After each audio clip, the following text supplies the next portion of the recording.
Assalamualaikum warahmatullahi wabarakatuh. Halo teman-teman. Kali ini kami akan memaparkan materi tentang Kabinet Burhanuddin Harahap. Sebelumnya, perkenalkan terlebih dahulu, kami dari kelompok 5 yang beranggotakan Andi Muhammad Kadafi, Fahira Febriani Nugroho, Keisha Dwi Andita, Nazla Hairunisa, dan Zahira Nabila Amir. Simak baik-baik ya guys. Oke, yang pertama itu ada pendahuluan. Kabinet Burhanuddin Harahap adalah salah satu kabinet yang penting dalam sejarah politik Indonesia. Menjabat dari 12 Agustus 1955 hingga 3 Maret 1956. Kabinet ini dibentuk setelah jatuhnya Kabinet Ali Sastro Amit Djojo I dan Burhanuddin Harahap dari Partai Masyumi diangkat sebagai Perdana Menteri oleh Presiden Soekarno. Nah, yang kedua itu adalah latar belakang. Burhanuddin memiliki nama lengkap Mr. Burhanuddin Harahap. Ia merupakan politikus Indonesia dari Partai Masyumi yang menjabat sebagai Perdana Menteri Indonesia ke-9. Ia memimpin kabinet yang memerintah antara 12 Agustus 1955 sampai 24 Maret 1956. Ia turut serta dalam pemerintah Revolusioner Republik Indonesia atau PRRI antara 1958 sampai 1961. Pada masa itu, situasi politik Indonesia sangat dinamis dan penuh ketidakstabilan.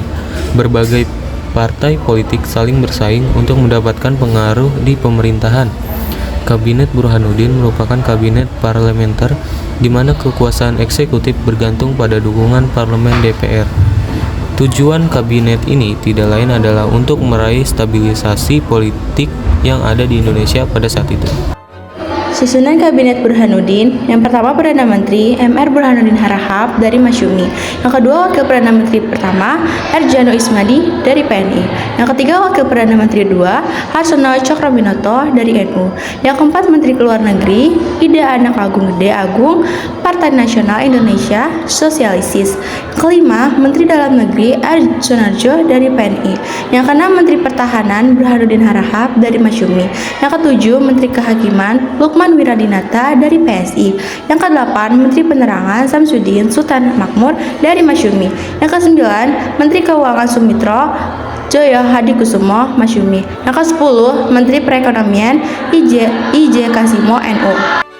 11 Menteri Pertanian oleh Muhammad Sarjan dari NU, 12 Menteri Perhubungan Halao dari Masyumi, 13 Menteri Pemuda Perhubungan Asrarudin oleh Partai Muslimin Indonesia, 14 Menteri Pekerjaan Umum oleh Paji Suroso dari PNI, 15 Menteri Tenaga Listrik dan Gas RMAA Wiranata Kusuma oleh Partai Katolik, 16 Menteri Perindustrian AM Tambunan oleh Parkindo, 17 Menteri Perdagangan AA Maramis oleh Partai Nasional Indonesia Sosialis, 18 Menteri Sosial RP Suroso PSI, 19 Menteri Kesehatan DR Lemina oleh Parkindo, yang ke-20 Menteri Pendidikan dan Kebudayaan Dr. Handas Muhammad Yamin oleh Partai Nasional Indonesia. Selanjutnya ada kebijakan yang dilaksanakan oleh Kabinet Burhanuddin sebagai penyelenggara pemilu 1955. Salah satu program terpenting Kabinet Burhanuddin Harahap adalah menyelenggarakan pemilihan umum pertama di Indonesia pada tahun 1955. Pemilu ini bertujuan untuk memilih anggota DPR dan konstituante yang bertugas menyusun undang-undang baru. Pemilu ini berjalan dengan sukses dan dianggap sebagai tonggak demokrasi Indonesia. Kebijakan pemulihan keamanan dan ketertiban. Kabinet ini berusaha mengatasi pemberontakan dan gangguan keamanan yang terjadi di beberapa wilayah Indonesia, termasuk konflik separatis. Program ini berfokus pada upaya menjaga ketertiban dalam negeri dan menurunkan ketegangan antara pemerintah pusat dengan daerah-daerah yang memberontak.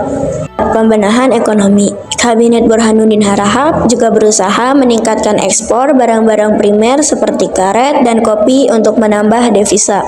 Upaya penerbitan dan reformasi militer. Kabinet Burhanuddin Harahap berupaya mengurangi pengaruh militer dalam politik dan mengembalikan militer ke peran tradisional. Mereka sebagai penjaga keamanan negara. Salah satu programnya adalah pembersihan korupsi di tubuh militer, terutama dalam distribusi barang impor.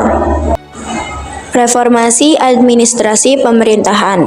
Kabinet ini juga memfokuskan upayanya pada reformasi administrasi pemerintahan dengan melakukan perbaikan sistem birokrasi. Ini bertujuan untuk meningkatkan efisiensi dan profesionalitas di kalangan pegawai negeri. Selanjutnya ada pembebasan pers. Kabinet Burhanuddin berharap memberikan kebebasan pers yang lebih luas dibandingkan dengan kabinet-kabinet sebelumnya. Hal ini dilakukan untuk mendukung demokrasi yang sehat serta memperkuat partisipasi masyarakat dalam politik. Selanjutnya ada kejatuhan kabinet. Kabinet Burhanuddin Harahap jatuh pada Maret 1956 setelah menjabat selama kurang lebih 7 bulan karena sejumlah faktor politik dan dinamika internal yang cukup kompleks. Selanjutnya ada ketidakstabilan koalisi parlemen. Kabinet Burhanuddin Harahap merupakan kabinet koalisi, terutama didukung oleh Partai Masyumi dan beberapa partai lain. Namun koalisi ini rentan terhadap perpecahan karena adanya perbedaan kepentingan di antara partai-partai yang berkoalisi. Perpecahan dalam koalisi ini menyebabkan kabinet kehilangan dukungan politik yang kuat di parlemen. Faktor jatuhnya Kabinet Burhanuddin Harahap yang kedua yaitu karena konflik dengan Partai Nasional Indonesia atau PNI. Partai Nasional Indonesia yang merupakan partai terbesar pada saat itu berada di luar kabinet dan bersikap oposisi terhadap kebijakan-kebijakan Kabinet Burhanuddin Harahap. PNI sebagai kekuatan politik besar terus menekan dan mengkritik kabinet yang membuat posisi politik Burhanuddin Harahap semakin lemah di parlemen. Faktor selanjutnya yaitu adanya ketegangan dengan militer. Salah satu kebijakan penting Kabinet Burhanuddin Harahap adalah upaya reformasi dan penertiban di tubuh militer, terutama terkait korupsi dan keterlibatan militer dalam politik. Upaya ini menimbulkan ketegangan dengan beberapa faksi di dalam militer, yang akhirnya merusak hubungan antara kabinet dan pihak militer. Selain itu, keinginan kabinet untuk membatasi peranan politik militer juga mendapat resistensi dari sebagian kalangan militer yang merasa kekuasaan dan pengaruhnya terancam. Faktor terakhir jatuhnya kabinet Burhanuddin Harahap karena dapat tekanan dari Presiden Soekarno. Meskipun Soekarno mendukung kabinet ini pada awalnya, namun seiring waktu ia mulai menunjukkan rasa ketidakpuasan terhadap kabinet ini. Tekanan dari presiden agar kabinet mengundurkan diri semakin besar ketika parlemen baru sudah siap bekerja setelah pemilu 1955. Soekarno ingin segera membentuk kabinet baru yang lebih sesuai dengan konstelasi politik hasil pemilu. Selesai sudah pemaparan materi tentang Kabinet Burhanuddin Harahap oleh kelompok 5. Terima kasih ya yang sudah menyimak sampai akhir.